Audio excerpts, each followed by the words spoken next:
Hello students, last class में हमने discuss किया था कि डिग्री ऑफ अनसैचुरेशन क्या होता है। हमने समझने की कोशिश की थी और हमने बात की थी कि अगर कंपाउंड में एक डबल बॉन्ड है तो वन डबल बॉन्ड क्या रिप्रेजेंट करता है बेटा? One DOU. ये हमने फाइनल डिसाइड किया था कि हमने समझ लिया था बहुत अच्छे से कि अगर कंपाउंड में एक डबल बॉन्ड है इसका मतलब उस कंपाउंड की डिग्री ऑफ अनसैचुरेशन कितनी है? वन। अगर कंपाउंड में एक ट्रिपल बॉन्ड है तो ट्रिपल बॉन्ड की डिग्री ऑफ अनसैचुरेशन कितनी होती है बेटा? उसको काउंट करते हैं 2 डीओयू। अगर कंपाउंड में एक रिंग है तो रिंग की डिग्री ऑफ अनसैचुरेशन कितनी होती है बेटा? 1 डीओयू। ये हमने लास्ट क्लास में बात की थी। आज हम बात करेंगे अलग अलग कंपाउंड्स की, अलग अलग टाइप्स की और कैलकुलेट करेंगे उसकी डिग्री ऑफ अनसैचुरेशन। देखिए, डिग्री ऑफ अनसैचुरेशन देखना आना बहुत जरूरी है एग्जाम पॉइंट ऑफ व्यू से, competitive exam point of view से इसलिए जरूरी है कि कई बार इंटीजर टाइप क्वेश्चंस आते हैं कि फॉलोइंग मॉलिक्यूलर फॉर्मूले से कितने स्ट्रक्चर्स बन सकते हैं। अभी क्या होता है एग्जाम में, ये हमारे लिए बड़ा डिफिकल्ट हो जाता है to draw the random structures and to calculate number of hydrogen and number of carbon atoms and then decide कि इसमें क्या क्या आ सकता है। वो थोड़ा टाइम टेकिंग प्रोसेस हो जाता है। लेकिन अगर हमें पहले से ही पता हो कि इस कंपाउंड में तो भाई एक ही डबल बॉन्ड बनेगा तो हम स्ट्रक्चर फटाफट ड्रॉ करना शुरू कर देते हैं। या हमें पहले से पता हो कि इसमें कम से कम 2 डबल बॉन्ड तो बनेगी ही बनेगी, या एक रिंग एक डबल बॉन्ड बनेगा, तो हम थोड़े स्पेसिफिक हो जाते हैं और हमारा काम थोड़ा ईजी हो जाता है। इस पॉइंट ऑफ व्यू से डिग्री ऑफ अनसैचुरेशन आना बहुत जरूरी है। तो मैंने क्या किया है, डीओयू के अलग अलग केसेस डिवाइड कर दिए, how to calculate degree of unsaturation in different compounds. Like सबसे पहला केस वन हमने लिया है यहाँ पर, when compounds contain only carbon and hydrogen. कभी आपके सामने एक ऐसा कंपाउंड है जिसमें सिर्फ कार्बन और हाइड्रोजन हो, उसकी डिग्री ऑफ अनसैचुरेशन आप कैसे कैलकुलेट करेंगे? तो वो कैसे कंपाउंड होंगे? CXHY टाइप के, जिसमें X कार्बन है, Y हाइड्रोजन है। ऐसे कंपाउंड्स की डिग्री ऑफ अनसैचुरेशन कैलकुलेट करने के लिए we have a formula that DOU is nothing but X+1 minus Y/2, where X is number of carbon atoms and Y is number of hydrogen atoms. ये होती है degree of unsaturation formula wise. और अगर आप theory wise करना चाहते हैं तो थ्योरी वाइज आप कैसे लिखेंगे? और number of moles of H2 required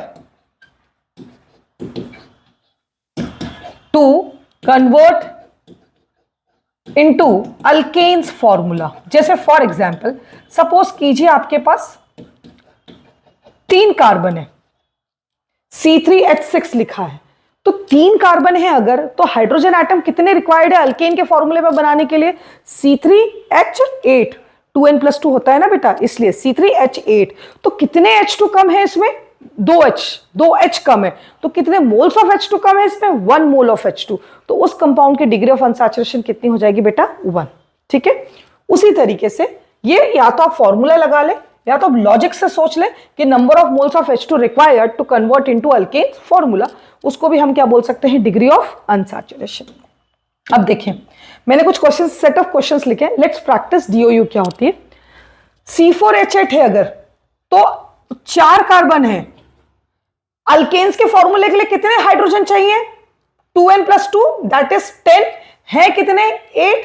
तो इसका डिग्री ऑफ अनसैचुरेशन कितना हो गया बेटा? 1, because 1 mole of H2 is less to convert into alkanes formula. या 4+1 5 माइनस 8/2 4, आप ऐसा भी कर सकते हैं। 4+1 माइनस 8/2, तो 5 माइनस 4 इज अगेन 1। आप फॉर्मूले से भी कैलकुलेट कर सकते हैं और लॉजिक से भी। अगेन 6 कार्बन, ओके, हाइड्रोजन कितने हैं? 6। हमें कितने हाइड्रोजन चाहिए 6 कार्बन के रिस्पेक्ट में? 6 2 12 प्लस 2 हाउ मच? 14। हमें कितने हाइड्रोजन चाहिए बेटा? 14 हाइड्रोजन। यहां कितने हैं? 6। तो 14 माइनस 6 कितना हुआ? 8 हाइड्रोजन चाहिए, तो कितना डिग्री ऑफ अनसैचुरेशन हो गया? 4, because number of moles of H2 required, तो 4। और अगर आप फॉर्मूले से कैलकुलेट करना चाह रहे हैं तो 6+1 माइनस 6/2, तो यहां भी आपको क्या मिलेगा? 7 minus 3 that is how much? 4। Similarly यहां आप कैलकुलेट करेंगे जरा, 10 12, आप क्या लिखेंगे? 10+1 minus 12/2 that is how much? 11 minus 6। तो डिग्री ऑफ अनसैचुरेशन कितनी हो गई बेटा? 5। इधर आप कैलकुलेट करें, आप क्या लिखेंगे इसको? 3+1 minus 4/2, this is how much? 4 minus 2। तो डिग्री ऑफ अनसैचुरेशन कितनी हो गई? 2। इस तरह के क्वेश्चंस को सॉल्व करने के लिए मैंने आपको अभी एक ट्रिक बताई थी। मैंने बताया था कि जब जब एक रिंग होगी तब तक एक डीओयू काउंट करना है, एक ट्रिपल बॉन्ड होगी तो 2 डीओयू काउंट करना है, एक डबल बॉन्ड होगी तो एक डीओयू काउंट करना है। आप इस कॉन्सेप्ट को यूज कर सकते हैं। देखिए कैसे, इस कंपाउंड में मेरे पास सिंपली क्या दिख रहा है, एक डबल बॉन्ड, तो डीओयू कितनी हो गई 1। इस कंपाउंड में मेरे पास एक ट्रिपल बॉन्ड दिख रही है, तो डीओयू कितनी हो गई बेटा 2, बिकॉज एक ट्रिपल बॉन्ड मतलब 2 डीओयू। इस कंपाउंड में मेरे पास एक रिंग है, तो डीओयू कितनी हो गई बेटा 1। अब इस कंपाउंड को आप ध्यान से देखो, इसमें पहले तो मुझे 3 रिंग दिख रही है आपको भी 3 रिंग। टोटल कितने डबल बॉन्ड दिख रहे हैं, 1 2 3 4 5 6 and 7। I can see total 7 double bonds. आप भी देख पा रहे हैं 7 डबल बॉन्ड्स। और टोटल ट्रिपल बॉन्ड्स कितनी है 1 ट्रिपल बॉन्ड। तो आप ही कैलकुलेट करें कितना हो जाएगा, 3 रिंग का 3, 7 डबल बॉन्ड का 7 और एक रिंग का कितना हो गया 2। तो टोटल डिग्री ऑफ अनसैचुरेशन कितनी आ गई बेटा 12। 7 3 10 + 2 12। इधर आ जाते हैं, इधर इसका कितना कैलकुलेट करेंगे 2, इसका कितना कैलकुलेट करेंगे 1, इसका कितना कैलकुलेट करेंगे 1, इस रिंग का कितना कैलकुलेट करेंगे बताएं आप। इस रिंग का कितना कैलकुलेट करेंगे 1 रिंग, और डबल बॉन्ड कितनी है 3 डबल बॉन्ड। तो आप ही कैलकुलेट करें टोटल कितना हो गया 3 1 4 5 6 7 8। तो इस कंपाउंड की डिग्री ऑफ अनसैचुरेशन कितनी हो गई 8। सिमिलरली इधर 1 2 3 3 rings, 1 2 3 4 5 6 7 8 8 double bonds and 1 triple bond. तो टोटल कितना हो जाएगा 8 3 11 12 एंड 13। तो ये डिग्री ऑफ अनसैचुरेशन कितना हो गया बेटा 13। इस तरीके से आप number of ring, number of double bond और नंबर ऑफ ट्रिपल बॉन्ड से भी डीओयू कैलकुलेट कर सकते थे। और अगर कार्बन हाइड्रोजन है कंपाउंड में तो ये फॉर्मूला यूज करके भी डीओयू कैलकुलेट कर सकते हैं। तो ये था हमारा case 1 when compounds contain only carbon and hydrogen. Case 2 when compound contains carbon, hydrogen and halogen। अगर कंपाउंड में x कार्बन है, y हाइड्रोजन है और m हेलोजन है, उस केस में डिग्री ऑफ अनसैचुरेशन कैसे कैलकुलेट करेंगे ये आप देखें। उस केस में फॉर्मूला लगेगा, आप लिख लें x + 1 माइनस y + m/2। आप फॉर्मूले से भी कैलकुलेट कर सकते हैं, और लॉजिक कहता है और replace all h by halogen, sorry उल्टा बोलते थे, replace all halogens by x।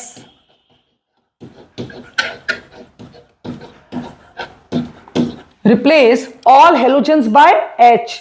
सारे हेलोजन को किससे रिप्लेस कर दें आप h से। सच में नहीं करना है ऐसा, मन में बस इमेजिन करना है, मतलब मन में सोचना है ऐसा कि अगर हेलोजन की जगह H आ जाए तो क्या आंसर आता है। वही आंसर किसका आएगा डिग्री ऑफ अनसैचुरेशन का। प्लीज कंपाउंड मत चेंज कर दीजिएगा, कंपाउंड चेंज नहीं करते हैं, ऐसा बस मन में सोचना है। इमेजिन करो ये भी क्या लिखा हुआ है एक H ही, तो फॉर्मूला कितना बन गया C3H8। और अगर C3H8 है तो DOU कितना आएगा 0, क्योंकि अब कोई बोलते हैं ना मोल्स ऑफ H2 रिक्वायर्ड ही नहीं है, वो ऑलरेडी किसका फॉर्मूला है अल्केन्स का। फॉर्मूला यूज करते हैं तो क्या लिखेंगे आप 3 + 1 माइनस 7 + 1 बाई 2। तो देखिए क्या बनेगा 4 - 4 that is how much 0। Similarly इधर भी हम कर लेते हैं, इसको किससे रिप्लेस कर देते हैं मन में एक H से, तो बन गया C4H6। C4H6 है, कितने मोल्स ऑफ H2 रिक्वायर्ड है, अगर 4 कार्बन है तो कितने हाइड्रोजन चाहिए 10 है, कितने 6। तो DOU कितनी हो जाएगी बेटा 2। इसको सिमिलरली क्या बोलेंगे C3H6, तो DOU कितनी हो जाएगी बेटा 1। आप फॉर्मूले से भी कैलकुलेट कर सकते हैं, लॉजिक से भी। इसको आप क्या बोलेंगे बेटा C4H8, तो DOU कितनी हो गई बेटा 1। इसको आप क्या बोलेंगे बेटा C5H6, चाहिए 12 because there are 5 carbon 2n + 2 है कितने 6, तो DOU कितनी हो गई बेटा 3। Degree of unsaturation how much 3। तो ये केस 2 हुआ जब कंपाउंड में क्या है बेटा hydrogen, carbon and halogen. Okay, इस तरीके से कैलकुलेट करना है।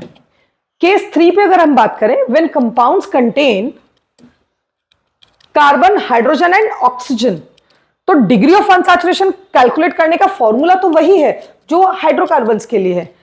और अगर आप मान लीजिए ट्रिक यूज करना चाहते हैं तो आप एक काम करिए, ट्रिक यूज कर दी। ट्रिक इसकी बहुत सिंपल है, फॉरगेट ओ, भूल ही जाए कि ओ है, ओ को थोड़ी देर के लिए भुला दो, है ही नहीं कंपाउंड में, ओ को ओमिट कर दो, इमेजिन ही मत करो है वहां पे।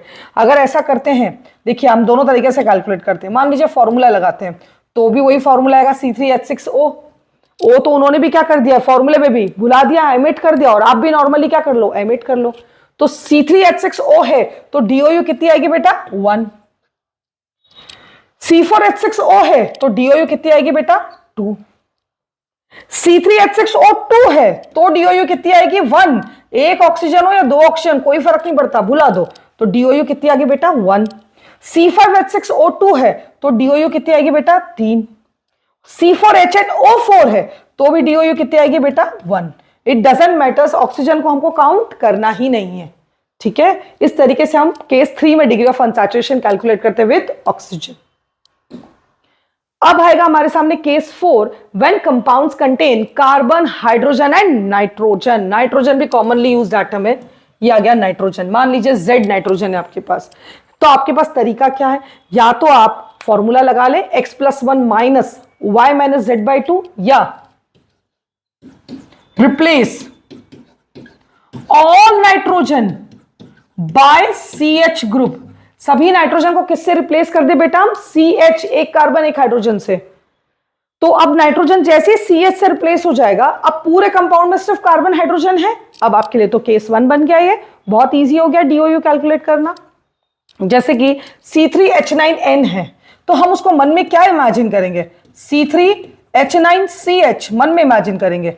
बेसिकली इस कंपाउंड में कितने कार्बन हो गए, 4, और कितने हाइड्रोजन हो गए, 10।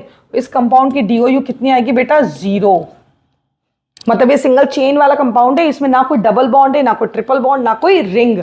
कितना इजी है डिटरमाइन करना। एक बार डिग्री ऑफ अनसैचुरेशन पता चल जाए तो हमको कंपाउंड को, स्ट्रक्चर को ड्रॉ करने में कोई दिक्कत आएगी ही नहीं।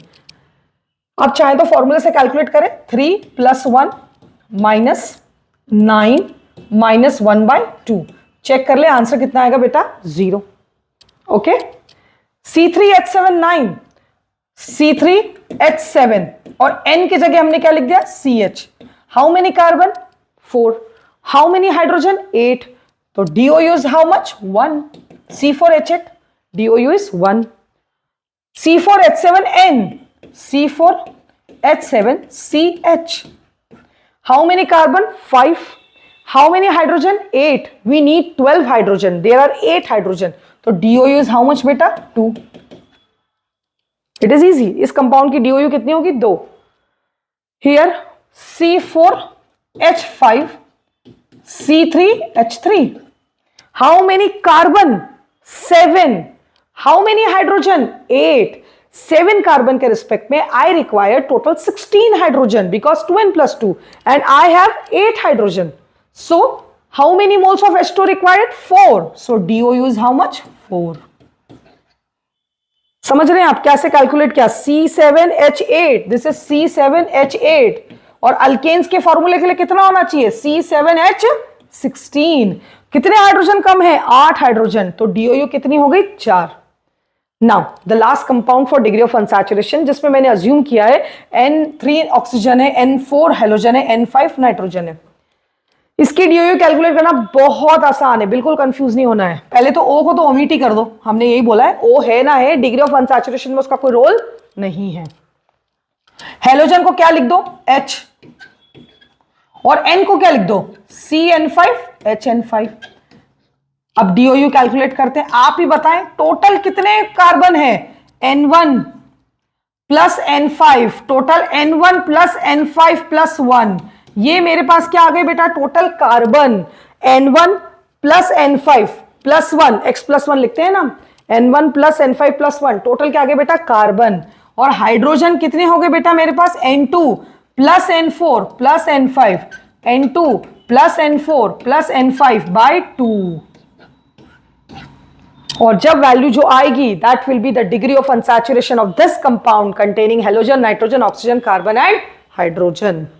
Is that clear? तो डिग्री ऑफ अनसैचुरेशन अभी क्लियर हुआ है। ये हमें आगे स्ट्रक्चर्स कैलकुलेट करने में बहुत हेल्प करेगा, हमारे लिए क्वेश्चंस को बहुत इजी कर देगा ये डिटरमाइन करना कि कंपाउंड में कितने डबल बॉन्ड है, कितने ट्रिपल बॉन्ड या कितनी रिंग है।